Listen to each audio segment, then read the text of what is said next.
Hello, everyone. Thank you so much for joining me for WLBT Plus. My name is Kara Shirley. I'm your digital news desk host, and it is Wednesday. No, I'm sorry. It is Tuesday, May the 6th, and pretty cloudy day out there. We are expecting some rain this afternoon. It may have already started. We are under a first alert weather day. We're going to be taking a look at the forecast in just a little bit, but at 2:30 today, our first alert weather team will be here to go over your forecast more in depth and let you know exactly what we can expect later on this afternoon and actually for the rest of the week, as we are expecting more rain throughout the week. So just be here for 2:30 for them. If you are watching on our news app or on our website, thank you so much. Don't forget, you can also always tune in on our smart app or on your smart TV, or rather, download the WLBT app to your smart TV, Apple, Roku, Google device, anything like that, Android TV. You can download the WLBT app. Not only can you watch our newscast live there, but you can watch past newscasts.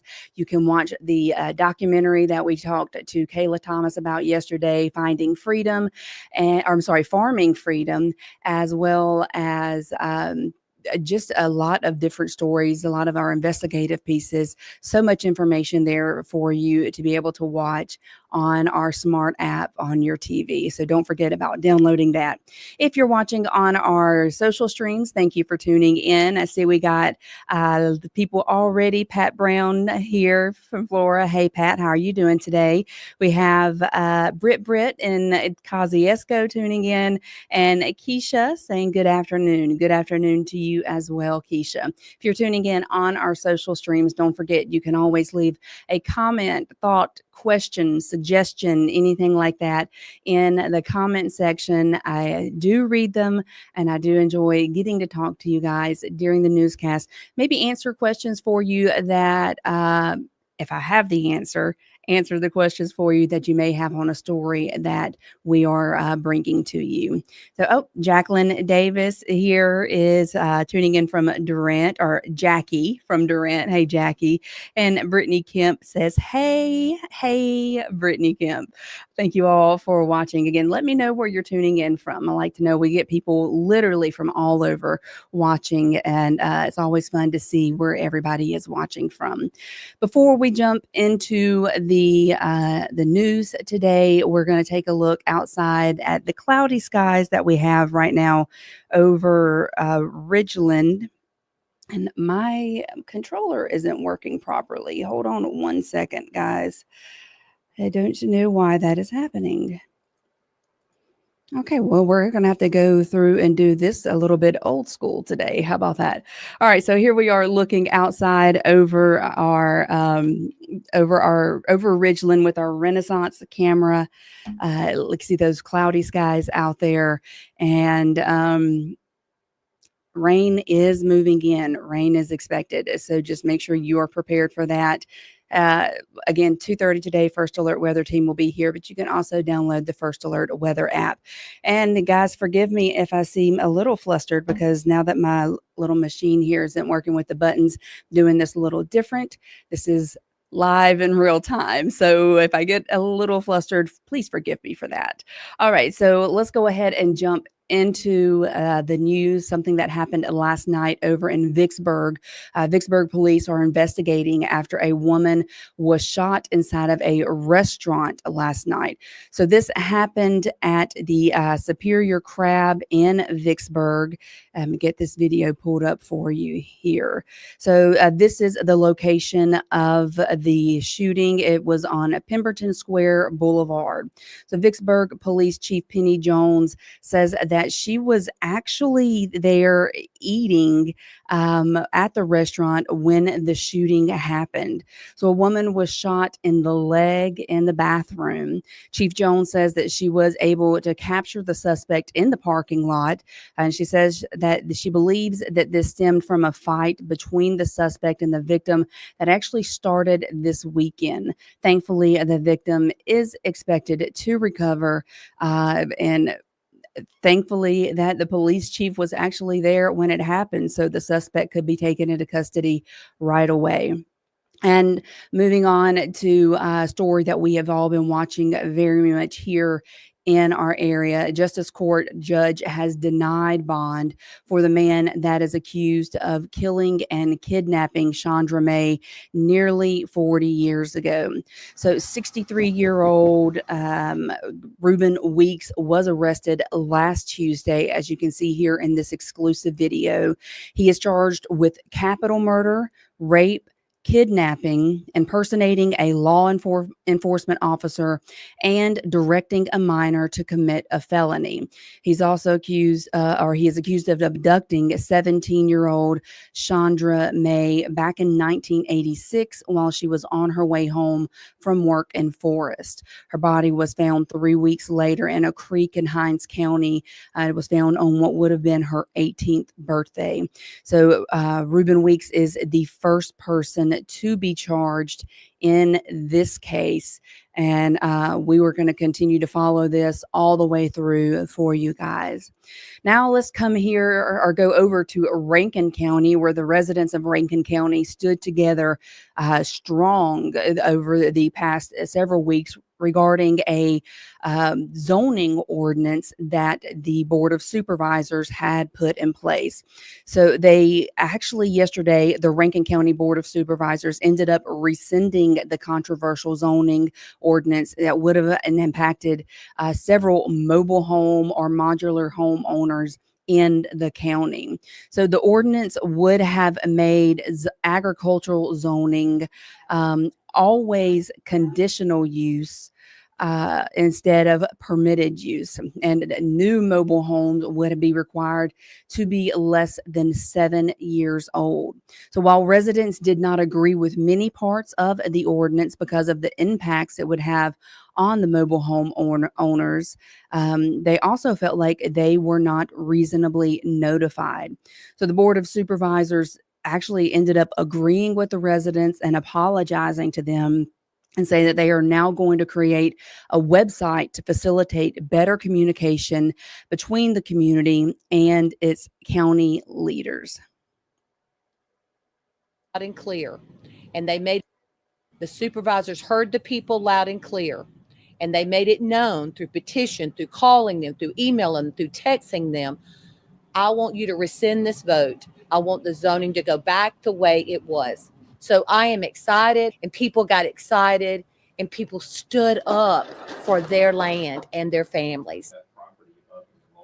So now those zoning laws are going to revert back to the rules that were in place on April the 6th. The zoning ordinance that they rescinded was put in place on April the 7th. Well, now laws and rules are going back to the April 6th way that they were in Rankin County. Kudos to the Rankin County residents for standing strong together for something that they felt very passionate about, and kudos to the Board of Supervisors for hearing the residents and also apologizing for that and making steps to make the process of notifications on things that are happening that really affect the citizens more clear by doing the website that they are talking about doing. Let's see. Looking here at our social stream again, I'm sorry. We have Miss Elizabeth saying hello from Ridgeland. Hello, Miss Elizabeth. And Melissa Price tuning in saying hello to you as well, Melissa. Again, appreciate all of your comments. And don't forget to share this stream as well. If you're watching on our social stream, share it with your friends. If we're talking about a story that you think somebody that you know would be interested in hearing, go ahead and share this stream with them and let them know about it. So now we have some exclusive new details over in Madison County after 2 employees at the Madison County Justice Court Clerk's office, they were fired. So during yesterday's meeting, the Board of Supervisors and Board of Supervisors and other county officials spent nearly an hour in executive session to discuss what was described as personnel matters. So 3 on your side later learned that the discussion involved the Justice Court Clerk's office, which was under investigation roughly a month ago when all of the staff members there were told to take polygraph or lie detector test. Supervisor Trey Baxter confirmed exclusively to 3 on Your Side that 2 employees were fired during that executive session because they are suspected of stealing about $3,000 from the county. That's all I have. Thank you. They were terminations that I abstained in voting, not because I was necessarily against the terminations, but because there were employees in the past that had political relationships that, in my opinion, committed far greater mistakes than this. Those cash sums were much greater than this particular one. So I felt like that everybody should be treated equally, regardless of their political relationship. So I abstained today. If we're not going to wipe the slate clean with the others, it just seems unfair to me. So what Baxter was referring to there was an incident last March when the county comptroller wired more than $2.7 million to scammers who were posing as a company that had done construction work for the county. That employee was not placed on leave or fired for that error. We're going to continue to follow this here in Madison and let you guys know what is happening there when we get the updates. And a former city engineer and a former Canton Municipal Utilities Commissioner tied to a nearly decade-old bribery scheme are set to go to trial next month. So Rudy Warnock and let me move this over here for you. So, sorry, guys, going old school, getting a little confused over here. So here we go. So Rudy Warnock and Cleveland Anderson, they are scheduled to stand trial on June the 9th in federal court here in Jackson. So Warnock is charged with 3 counts of conspiracy to commit bribery and 1 count of wire fraud for allegedly giving gifts to Canton Municipal Utilities and city officials to secure emergency contracts to address the city's multiple sewer failures. And Anderson is facing 2 conspiracy counts. Now, of course, with federal court,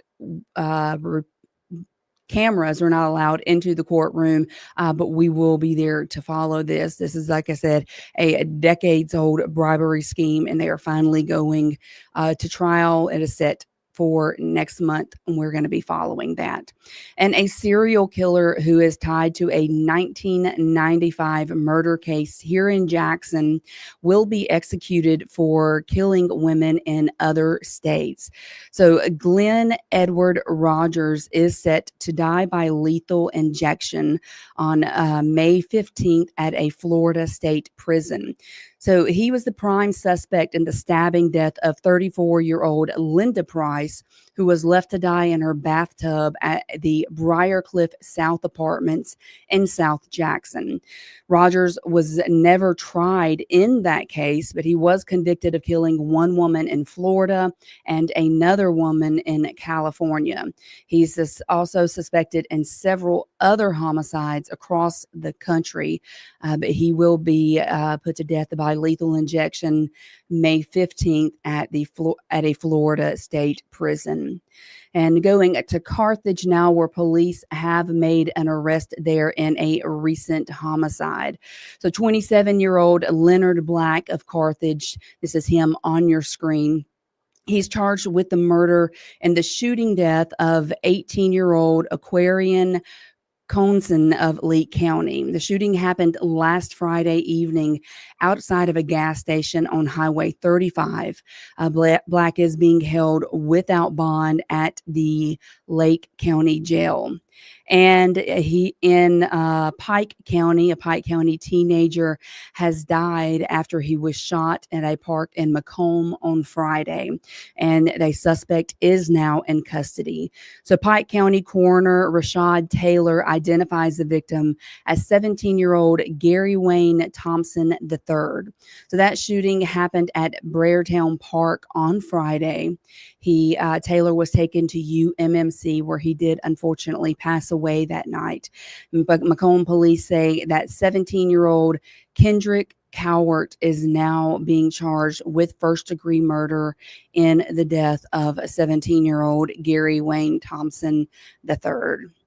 Well, before we take a brief look at the weather, we are going to hear a quick word from our sponsors over at Jackson Water. Hey, Jackson, curious about our water system? Join the Jackson Water Academy to get the inside scoop on our water and sewer operations. 3 sessions, 3 months, and a whole lot of hands-on know-how. You'll even get a behind-the-scenes tour of the O.B. Curtis Water Treatment Plant. So if you're ready to dive in, head to jacksonwater.com/wateracademy or give us a ring at 601-500-5200 to apply.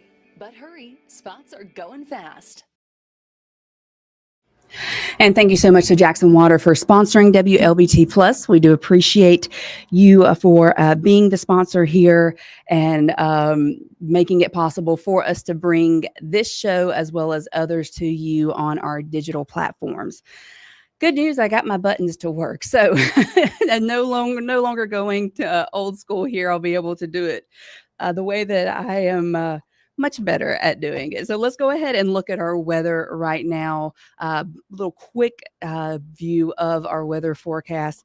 Our current temperatures outside are sitting in the mid 70s across the area. Kind of muggy, but that's what we're looking at outside right now. In our current radar, we do have some rain down in Wilkinson, Franklin, Adams County, moving over into Emmett County. And if you look up into Arkansas, and you can see over in Louisiana, there's more rain there that is going to be moving our way over the next several hours. So if we look at our 12-hour forecast, you can see as we go into the overnight hours, that's really when our rain and storm chances are going to be picking up overnight. And if we look at our next 7 days, you can see we do have rain chances every day for the next 7 days. Some not as much as others, but there is the chance of rain. Again, be here today at 2:30 for our first alert weather team, as they will be able to give you the full details on the forecast and let you know what's going on and what you can expect and the timing of everything. And of course, they'll be able to do it much more eloquently than I can. So let's go ahead. I see we got some more people tuning in. We've got Valerie Thomas tuning in from Ruleville. Where is Ruleville? I don't know where that is. And Tanya here, Tanya, she is tuning in from Terry. Hello there. How about Missy Yates? I can say that without messing up. Thank you guys so much for tuning in. All right, so some exciting news happening this Thursday. The Mississippi Mud Monsters are going to be playing their first ever game this week. And from the looks of the forecast, they might be playing in the mud, which would kind of be fitting considering their names, right? So the baseball team is going to open its inaugural season on Thursday against the Florence Yawls. I love that name, Florence Yawls, at Trustmark Park in Pearl. So the first game will feature a fireworks display, and if you're one of the first 1,000 people there, you get a free t-shirt and magnet. So the Mud Monsters are also going to be having a ribbon cutting ceremony tomorrow.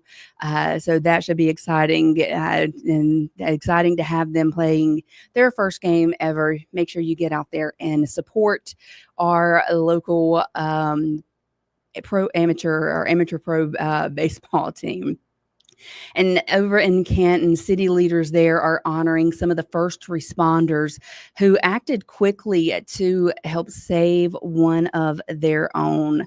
So Fire Chief Kenna Price and his staff honored and recognized Demetrius Flax, Justin Wells, and Andy Devine for their heroic efforts to save the life of a fellow firefighter Anthony Walker. So back in April, we told you about this. Walker was electrocuted when he got too close to a power line while using a chainsaw to cut a tree. Officials said that his heart did stop beating. Firefighters, law enforcement officers, and medical personnel from around the county gathered at yesterday's ceremony to show their support. The situation in itself was a very rare situation. Not a lot of people go through those types of situations, but just thankful for all the EMS departments and, of course, Kent Fire Department for actually being there and being able to keep me stable as the whole process went through. So despite what he went through, Walker says that he has no plans to stop serving his community. And some local entrepreneurs are one step closer to getting their products to the marketplace. So the Bean Path and Innovate Mississippi held a pitch session for small businesses to help them connect with mentors and investors. Kind of think that like a mini Shark Tank type of thing. So startups presented their ideas to judges as they competed for $15,000 in seed money. The concept included a portable solar energy system, skincare products, beauty apps, and mobile lawn care. We are a small business, and I am here looking for the opportunity of mentorship and also the networking opportunities.